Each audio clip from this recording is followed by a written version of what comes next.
Drinking Quest is a series of card games heavily influenced by tabletop RPGs like D&D. They share many of the same elements: character sheets, saving rolls, fighting monsters, and loot. The big difference? When your character dies, you chug your drink, making each fight that much more intense. Each battle, you walk the line of finding glory or finding yourself at the bottom of your drink.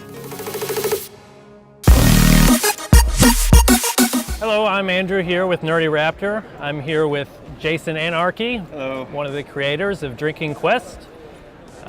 Jason, would you tell us a little bit about Drinking Quest? No problem. Yeah, so it's plays like a simplified Dungeons and Dragons.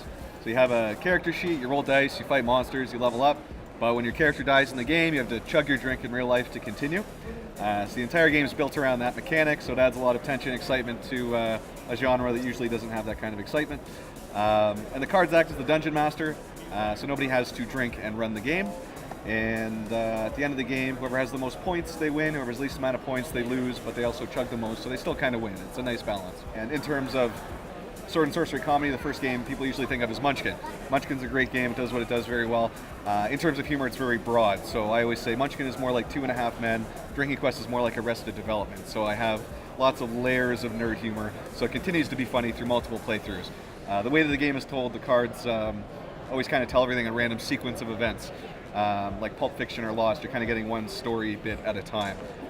So different jokes make different sense each time you play, kind of thing. So it's, yeah. All right, you got a trilogy of games. Do you want to tell us maybe the differences between the three? Absolutely, yeah. They're all standalone games. They're all just different stories in the same kind of drunken Middle Earth. So I didn't want to make expansions or any of that garbage where you need one thing to be able to use this other thing. So you can start anywhere, but if you play more than one, there's there's running jokes and recurring characters and kind of an additional layer of humor on top of the already kind of dense jokes that are in the game. The first game, they all have a different flavor though. So the first game is the most straightforward sword and sorcery parody of the three. The second game isn't as sword and sorcery, but it's got the most high concept comedy, so it's probably the silliest of the three.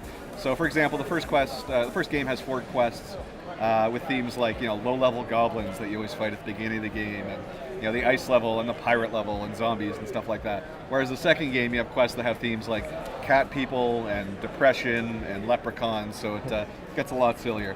Then the third game has a god theme, so all the heroes get god powers, and they're really stupid about how they use them.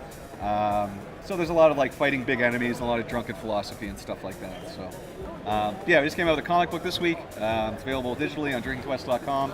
It'll be up on Comixology soon, and a run of 500 is being printed right now. They'll sell at cons exclusively. Go into Google, type in Kickstarter, Drinking Quest. So the Kickstarter is live, check it out. I'm sure by now it'll have reached Reading Rainbow levels of success, which is all 3 games in one box, recolored, remastered, better dice. Instead of 3d6, it's a 4, 6, 8 system, which adds complexity without adding a single rule that you need to read about and know about beforehand. Lots of great stretch goals like a cloth map and a bottle opener and stuff like that. 3 extra quests, which translates into 36 additional cards. There are no duplicate cards, and it's just loading it with content, and the idea is to offer basically 3.5 games for the price of a little under 2 games.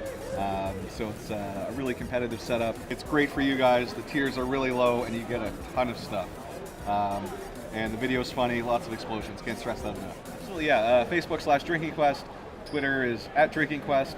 The official site is drinkingquest.com, which links to everything and has all kinds of great information. There's a video of a Playboy model playing Drinking Quest. I have a rap video with MC Lars about tabletop games, so there's lots of great stuff on there. And it's very phone friendly, so if you're at a con waiting in line somewhere, you can entertain yourself by checking out drinkingquest.com. Thank you for talking to us, Jason.